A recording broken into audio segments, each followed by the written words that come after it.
Hi, welcome to Soul Tips, simple and practical insights from the Word of God to help you grow spiritually and to live wisely each and every day. In just a few minutes, let's explore helpful truths from God's Word to guide us and to strengthen us in our walk with God. Let's discover today's soul tip for real life discipleship.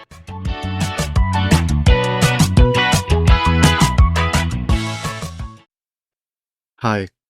Today, ang passage po natin ay Ephesians chapter 5 verses 11 to 14. So, basahin po natin. Have nothing to do with the fruitless deeds of darkness, but rather expose them. It is shameful even to mention what the disobedient do in secret. But everything exposed by the light becomes visible, and everything that is illuminated becomes a light. This is why it is said, "Wake up, sleeper, rise from the dead, and Christ will shine on you." Ang title po ng ating devotions today ay Expose Darkness with Your Life. So pinag-uusapan natin sa linggong ito yung tungkol sa pagiging living proof o katibayan o patotoo ng biyaya ng Diyos. Tayo po na nakaranas ng biyaya ng Diyos ay dapat hindi lamang puro salita, kundi sa pamamagitan ng ating buhay ay maipakita natin ang katotohanan ng kaligtasan na nagmumula sa Panginoon. Kaya itong devotions natin today, Expose Darkness with Your Life, is very relevant dun sa topic na yan. Si Paul, nais niyang turuan ng mga Kristiyano sa Ephesus at tayo rin naman tungkol sa ano bang dapat nating maging stance o paraan ng pamumuhay natin, lalo na sa gitna ng mga tao na gumagawa ng mga kamalian, tayo ba yung taga-puna sa kanila? Tayo ba yung parang magko-correct sa kanila? On the contrary, hindi yan ang tinuturo ni Apostle Paul. So, pag-aralan natin, sabi niya una sa lahat, have nothing to do with the fruitless deeds of darkness. So, yung mga ginagawa ng mga tao, ang tawag niya fruitless deeds, tapos darkness. So, in other words, yung mga ginagawa ng mga tao na hindi nagpapasailalim sa Panginoon, walang pupuntahan yun, fruitless, At darkness, in other words, hindi magdudulot ng kahit anong mabuti o kahit anong pagpapala. Pero sabi ni Paul, but rather expose them. So, yun siguro ang controversial question doon. Paano ba natin i-expose yung mga masasama? I'm sure may mga nakikita tayo na mga bagay na masama sa paligid natin o yung mga taong gumagawa ng masama. It's all over the place, Pag tumingin tayo sa YouTube o sa Facebook, makikita natin mga CCTV o mga kuha ng camera kung saan merong pinatay, namatay o whatever, naksidente o naman. Na sari-sari mga bagay na masasabi natin na hindi nararapat o hindi tama. Siguro ganun din yung mga kakilala natin, mga kaibigan, gumagawa sila ng mali. So tayo ba bilang mga Kristiyano, ang papel ba natin sa mundong ito correct ang mga tao, sabihin, oy, mali yan, There may be instances like that, siguro, pero hindi yun ang sinasabi ni Paul, I believe, dito sa kanyang command na expose them. Una sa lahat, sabi niya, it is shameful even to mention what the disobedient do in secret. So, in other words, yung mga ginagawa ng mga tao na ang tawag niya disobedient, and so this can actually refer to Christians, most probably, who are trying to live their lives contrary to the will of God. So, may mga ginagawa sila in secret, and of course, that would be exposed over time. Pero sabi niya, it is shameful even to mention. In other words, hindi tayo dapat mag-focus doon sa ginagawang mali ng mga tao or even talk about that or mention that. either social media o sa usapin. Pero sabi niya, but everything, sabi niya, exposed by the light becomes visible. So what does that mean?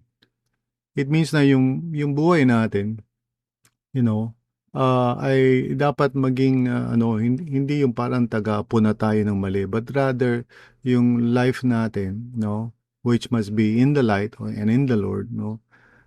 Ito yung parang nagbibigay ng contrast, o nagpapakita nung mas nagiging obvious, kung ano yung tama at mali by our lives.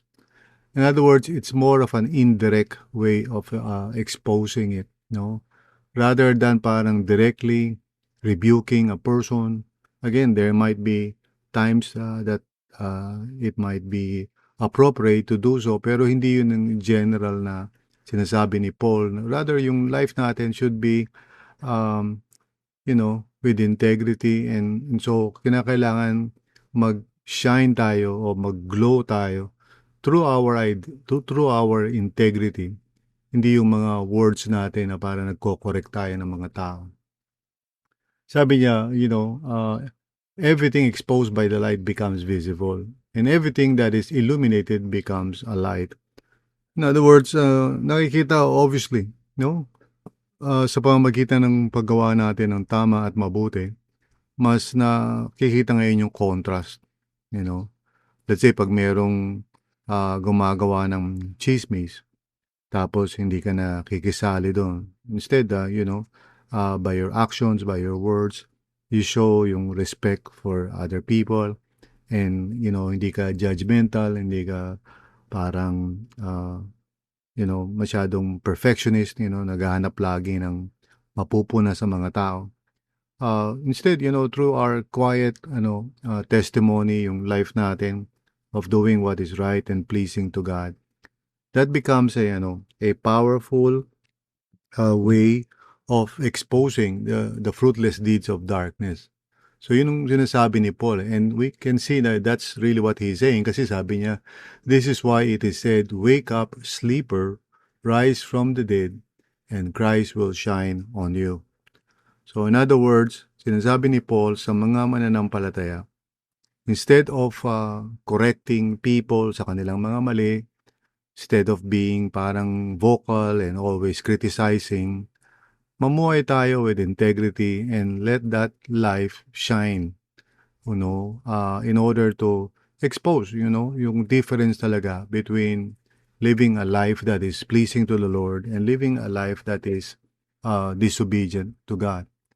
Now, unfortunately, merong mga Christians who live their lives contrary to God's will. At sinasabi nga ni Paul, ito, this is so parang shameful, sabi niya. It is shameful even to mention what the disobedient do in secret. Kaya minsan pag re-reveal yung mga mananampalataya, lalo na mga Christian leaders, pag nare-reveal yung mga pinagagawa nila in secret, talagang nakakahiya yun, di ba? Instead of bringing glory to God, it brings shame, And of course, it makes evangelism harder. It makes it more difficult to share our faith with other people, kasi nga napuput into question yung ating integrity. Pero when we choose to live our lives according to God's will, again, not by our own effort, but by the grace of God, when we choose to follow the Lord, and yes, hindi naman tayo perfect, we also make our mistakes and we sometimes commit sins. Pero if we're humble enough to admit it and to ask for forgiveness, not just to the Lord, but even from people kung sakaling may nagagawa tayong mali. So by our integrity, by our living in the light, it shows people na yung buhay hindi parang kinakailangan maging katulad ng lahat ng tao. We can illumine, we can show by our integrity that there's a better way to live. So for example, sa pamilya natin, instead of pointing out kung ano yung mga mali ng ating mga kapamilya, maaaring through our obedience or our submission or our kindness, na hindi tayo nagre-respond, na, galit sa galit o masasamang salita. We are respectful, and we respond not in a way na parang, nakikisabay tayo, nakikisali tayo sa mga masasamang ugali sa paligid natin. But we choose to do what is right. We choose to, for example, be humble and quiet, uh, entrusting ourselves to the Lord. Kasi parang katulad din naman yan being persecuted outside of the home. Minsan yung persecution sa loob ng tahanan. So we just humbly, entrust ourselves to the Lord, and we do not fight back. We do not respond negatively. Or when we are with our friends, pag nagkukwentuhan sila ng mga green jokes, imbis na pupunahin natin yun, oy, masama yung ginagawa niyo. Let's just, respond in our integrity, in a way that shows yung distinction, yung difference of our way of living.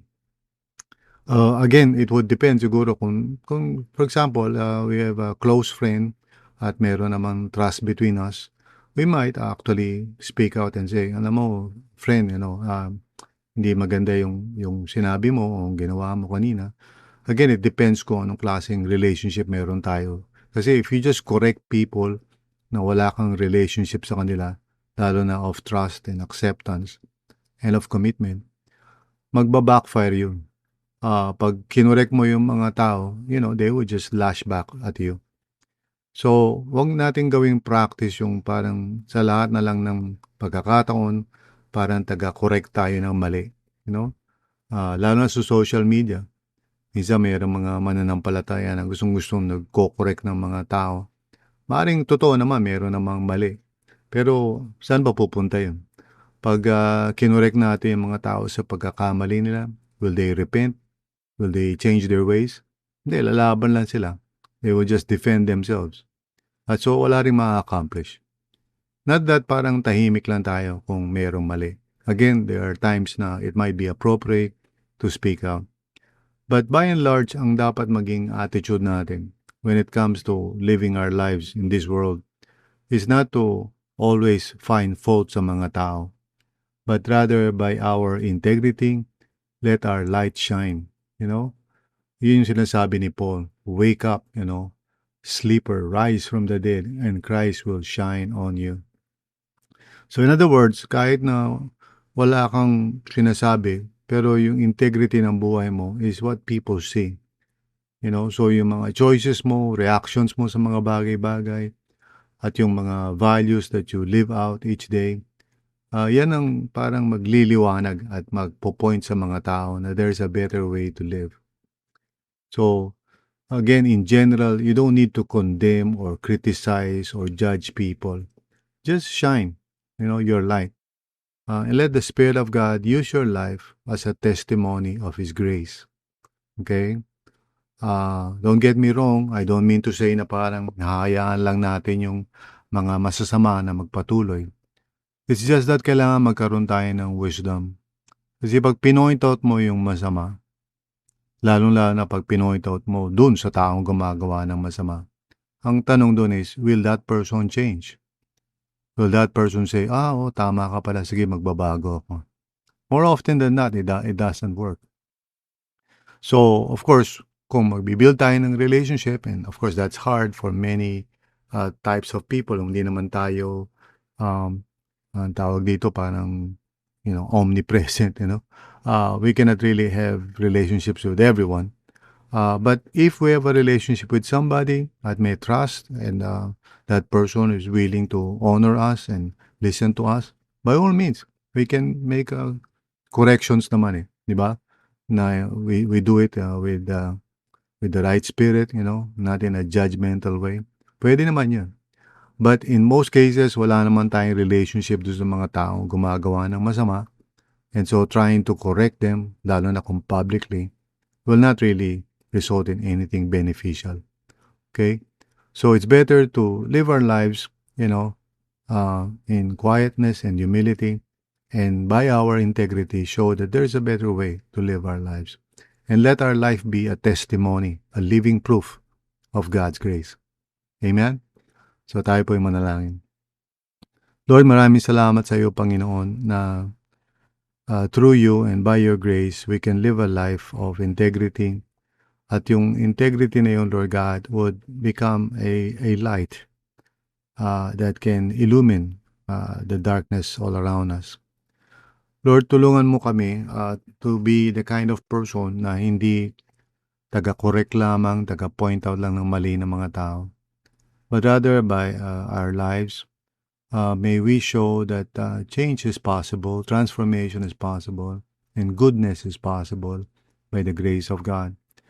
Lord, patawarin mo kami kung minsan nagiging judgmental kami, tagapuna lang kami ng mali sa paligid namin.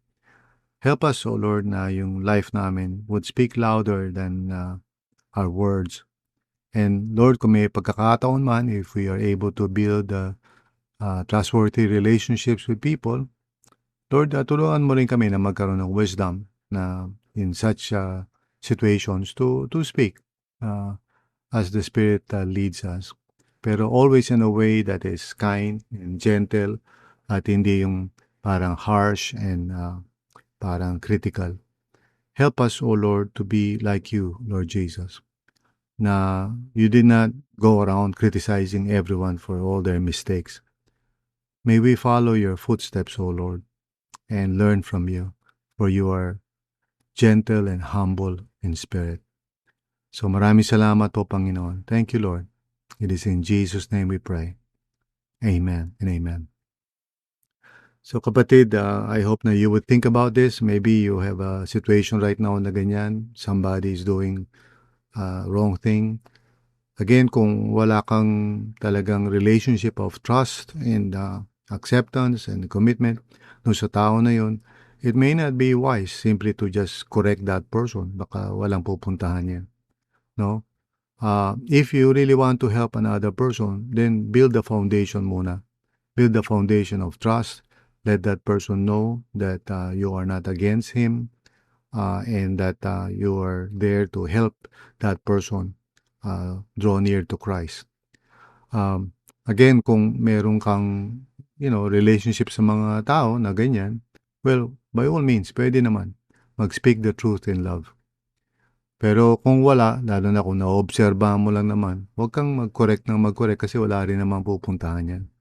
Kahit na sabihin mo na mali sila, they will just hate you for it, and that would not bring about any real change. Let your integrity shine, sa opisina, sa trabaho mo, sa bahay. Let your integrity shine. Let it speak. Let your actions speak.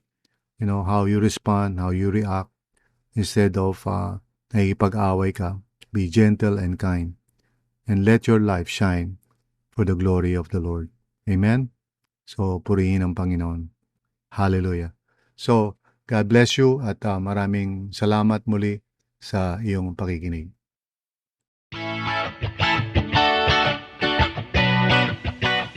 Thanks for joining us on Soul Tips today. We hope that what we talked about has helped you to take one small step closer to knowing more about Jesus our Lord and to grow spiritually in real life wisdom.